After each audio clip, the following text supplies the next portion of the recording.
Hey, Tom here, FlipAnythingUSA. So on my channel, I show how I made my fortune in real estate. Starting at 19 years old, millionaire by 28, and that was a long time ago. I wrote a book, Wake Up and Smell the Real Estate. That's it right there.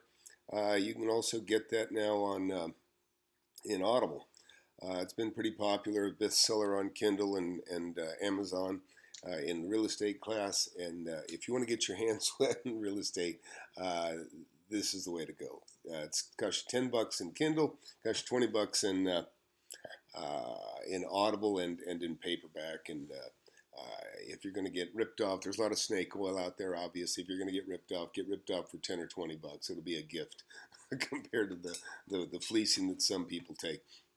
So look, today we're going to look at this video together. Grant Cardone and Tai Lopez, they're just chatting a little bit. I hadn't watched the whole thing. I just picked the beginning of it. And let's take a look, and we'll do that next.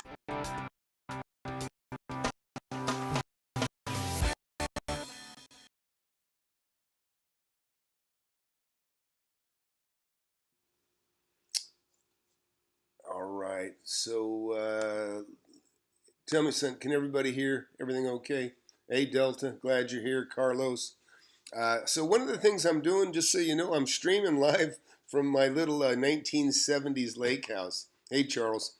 Appreciate you being here. So, yeah, good morning. Got my coffee as well. So, you know, I just did a video on Grant. Looks like he's got some problems.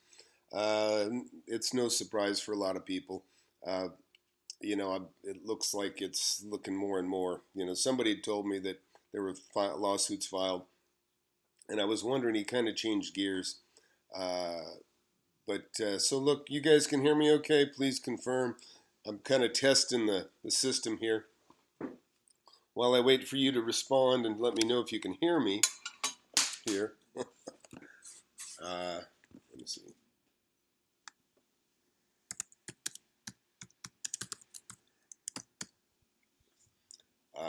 I'm going to see what we got here at the lake. Like I said, I'm actually using the computer. It may not be quite as powerful as it should be, and but we'll see how it works. Yeah, I'll show you something here too. It's kind of cool. Well, look, here's the. You can hear? Okay, good, great. Let me see. I'll show you guys something here. I'm out at the lake today, and I'll show you real quickly. So I'll give you a little tour here. It gets bright and then it doesn't. Okay, there you go. So I got a beautiful view here. This is a wonderful lake property I bought. It looks down into a cove. I got a cove back here over my shoulder. I got another cove back here over my shoulder. It isn't so obvious. And then, of course, I can see the main body of the lake that you see there. And so, you know, this is my little retreat. I come here and you know, and it's I haven't touched a thing. You can see, look at all this is like original 1979. Look at that retro fireplace. You see that back there? I love that thing. That's really, and it works great. It works great. And again, kind of a retro kitchen. You know, I've got, obviously there's a newer fridge and stuff in there, but in large part, I've just kept the thing. I kept it as close to the original as I could. In fact, a friend of mine, a lawyer, told me about an old couple that died, and they bought, last time they refurnished their house was in the 70s. So I went over there, and sorry about that. Yeah, I may lag a little bit here. I'm not surprised, but anyways, so I furnished bedrooms and stuff in this place with old 1970s chest of drawers, furniture, and just, you know, it's kind of pretty old. And you know what? It just doesn't matter to me. You know, I could have this thing super slick, and I could make it really clean and neat in every which way, but it just isn't worth it to me. I actually enjoy the old school stuff. You know, you kind of, my mom told me a long time ago that, you know, a lot of times you kind of you make things obsolete. You know, you get a fancy can opener as opposed to the manual that used to be fantastic in its time, and then the next thing you know, you just kind of make everything obsolete. Well, I got an old coffee maker here. You know, I got a Keurig at home. I got Keurigs at offices and different places that I own. All right. So is it too laggy? Should we call it quits, or can you hear me well enough? We'll really find out if it's laggy here when I start this video. Okay, so here, let's start the video and see if you guys can hear that. Again, in part, this laptop is limited power compared to the studio one that I have at my studio. So look, I'm going to start this video and you guys tell me how it works. I got in a sales job in the car industry. Right. You don't go to get an accounting degree to sell cars. Right. So I hated the job. Well, why'd you go to cars then? Because it's the only job I could Only get. thing you I could was in find. the unemployment line. Yeah. And my uncle came and grabbed me and said, no, you're not going to pick that check up. You're never going to take a check from there, dude. You're going to go sell cars. I said, I didn't go to college to sell cars. He says, you didn't go to college to stand in this line either. Yeah. How's the video? So sure enough, Can you guys hear it okay? Uncles are good. My uncle is the one who helped me get started. He gave me advice. You know what his advice was? Yeah. I was sleeping on a couch in a mobile home. He said, Ty, go into sales. And because he said, I didn't have a college degree. And he said, I said, what kind of sales? He said, the two that I know you can do is car sales, because that's what he had done, or financial services. And I said, oh, I don't want to do car sales like you, so I want financial services. Yeah. I hated cars. I started $3,000 from my mom. I said, look, I don't know what I'm doing. I hate this job. And I was like, I can't quit another job. I'd lost 5 jobs, and I just come out of a treatment center for drug addiction. Okay. Like, I can't lose another As long as you guys can hear, I'll keep it running here. But if it gets too laggy, let me know, and I'll hang it up out here at the lake until I get a better a laptop for out here. I don't have to manipulate. It was a sales kind of He's technique. a sales guy. What was it? You remember the name? His name was Jackie Cooper. He was just an automotive guy. And so I listened to that tape. I ordered his stuff. I borrowed $3,000 from my mom. Okay. And that's that knowledge thing. The knowledge, man. To know something. Knowledge. Knowledge. And So you I became a good salesman. So did the tapes help you?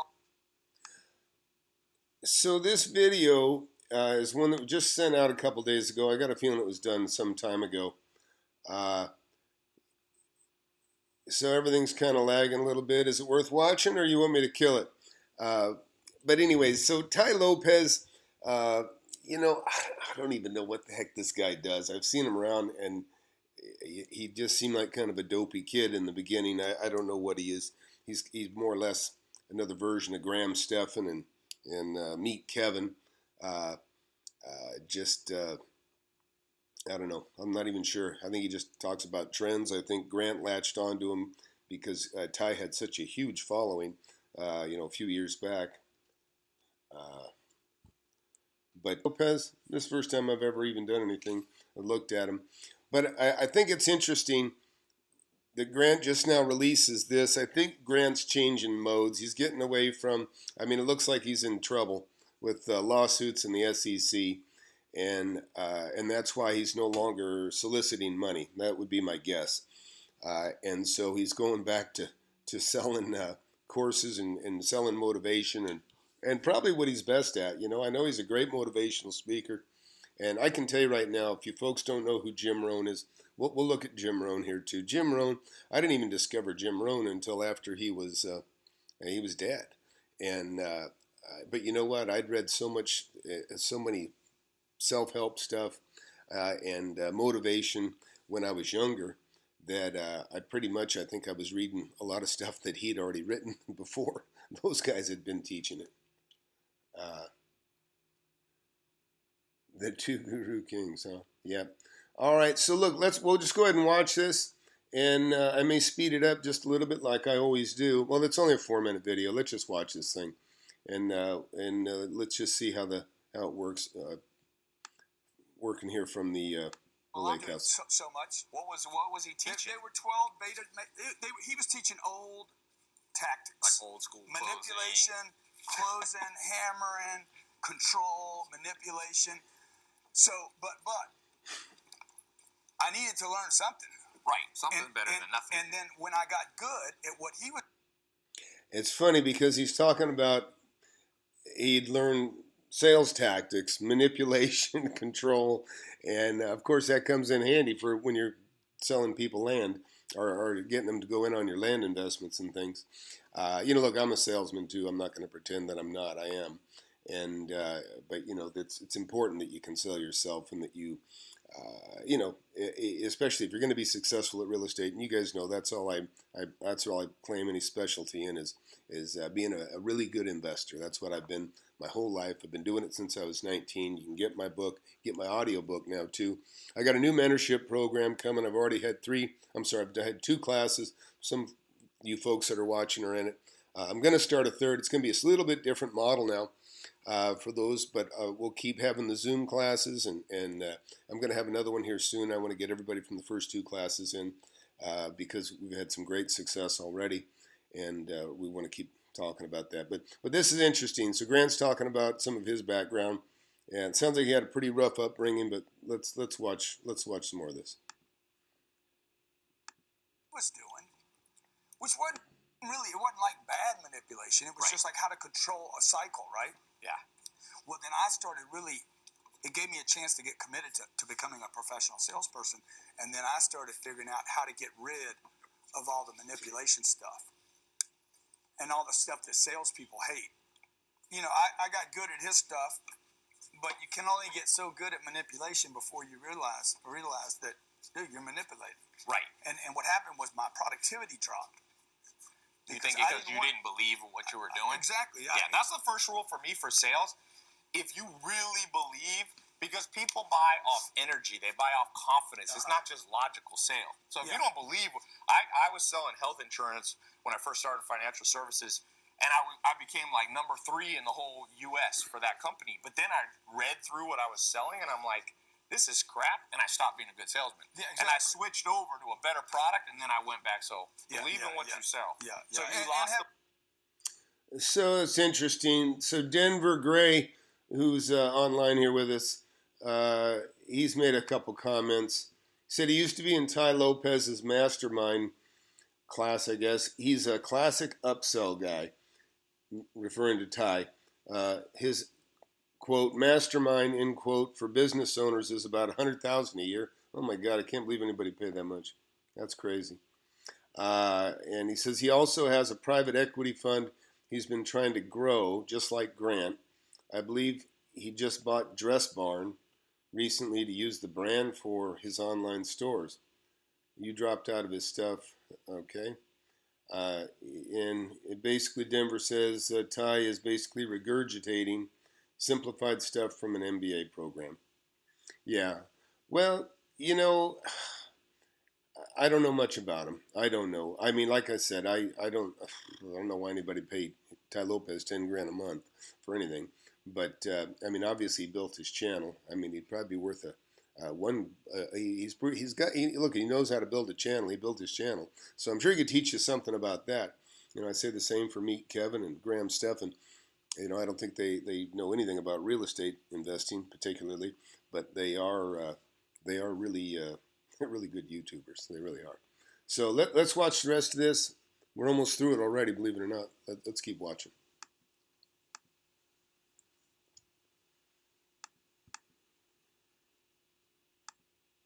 motivation so because what it was happened was crappy. my productivity dropped. Yeah. And I started really looking. I became a student, really an observer. Yeah. And that I was 28 years old, and started looking at, hey, I'm gonna rewrite this sales thing. I was studying Tracy and Tom Hopkins and all those guys, all the old guys, right? And I'm like, I'm gonna change. Brian Tracy. Yeah. Yeah. I said, I'm gonna Yeah. change the way selling happens. Okay. And so I started looking at how could I shorten the cycle.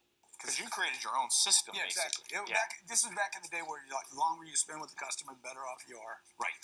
And I'm like, I don't have time, dude. Yes. My dad died when I was 10. Older brother died when I was 20. I'm in a rush. I'm like, I don't have time. I was spending 4 hours with the customer to make $300. I'm like, this is stupid. Yeah. And I was the only guy saying that. I'm like, why would I want to spend? Is that a backgammon board? Dude, this is my favorite game. Play. We have to play. I love the game.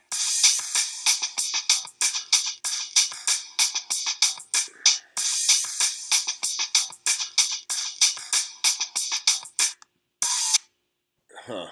Well, I guess that's it. So he's been, what I've seen lately here, it would seem like I say, Grant's kind of just, he's changed things up big time, and it may be because of these lawsuits it looks like he's facing. Um, if you hadn't seen my video the other day, uh, I just made a video on Grant, and I was kind of surprised. I was saying, hey, it's nice to see Grant not asking for people's money, because he usually closes by asking people for, to invest with him, et cetera, et cetera. And I don't like his investment system. I don't like his investments, to be honest. And apparently, a lot of his investors don't either now, because, I somebody made a comment back after I said, look, it looks like he's got 3 lawsuits going, or 3 class action lawsuits against the same 2 or 3 different entities. And somebody said, oh, you don't even check your facts. And I'm like, well, I referenced what I referenced on the web. I believe me, I don't envy anybody in a lawsuit, whether it's the investors that are seeing, that are concerned for all their cash they've invested. And to be honest, I don't really like it for Grant either. I mean, it's expensive going through lawsuits. If you've ever been through a few of them, you can go through $1 million pretty quick. So, anyways, but basically, I wanted to just test the system out here today. It's interesting. Both these guys, Tom Hopkins, actually a friend of mine, went to high school with Tom Hopkins. Tom Hopkins he had a book out about 30 years ago. He had a book come out, and I can't remember what it was. I read, actually, and he talked about an author named Tracy. I don't know who he is. But but I'm different. I'm different. You know what? I'm primarily a real estate guy, and I built some businesses too. And some of the bigger businesses I built after I already made my fortune in real estate. So, it's kind of backwards. Some people go the other way. So, but let's see what we got here. They are working together. Well, I'll tell you what, Ty, Grant may be your crystal ball.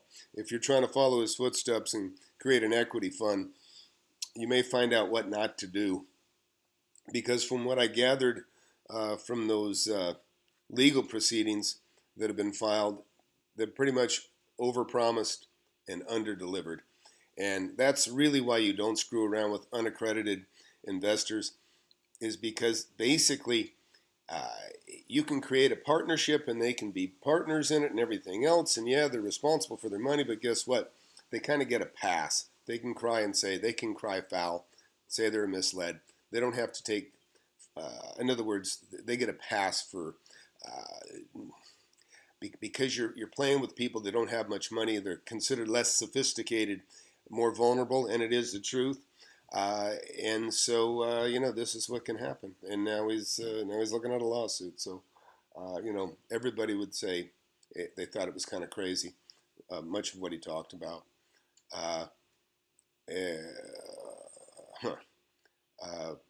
But anyways, so let me know what you think of the broadcast here coming from the lake. And again, it's kind of windy and gusty out there. You can see that it's got a beautiful little view here. But I'm just kind of goofing around here at the lake. Got a couple things to play with and just slept in. I just got back from Colorado Springs. Anybody got any real estate stuff going? Anybody want to talk about, got a question?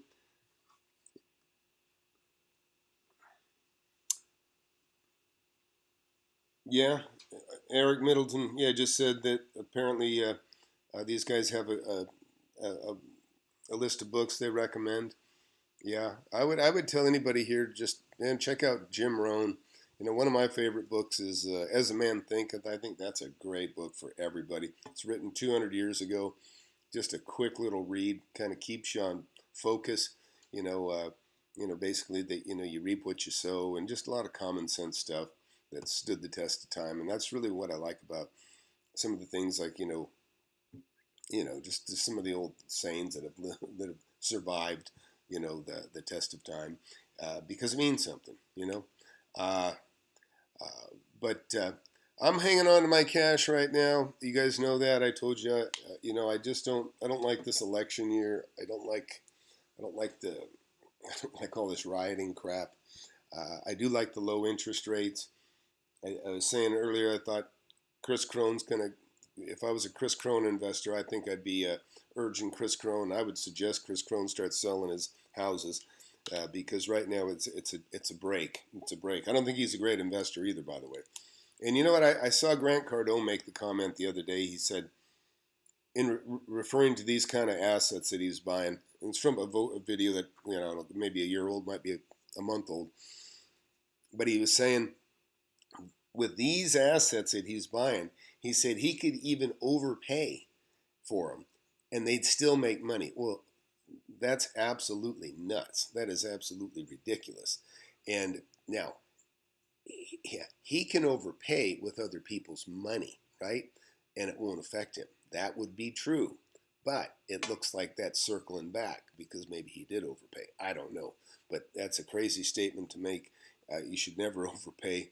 And, just that may be one of those false promises that he can even overpay and still make money for everyone, because presumably these people aren't getting paid the returns that they'd hope to get.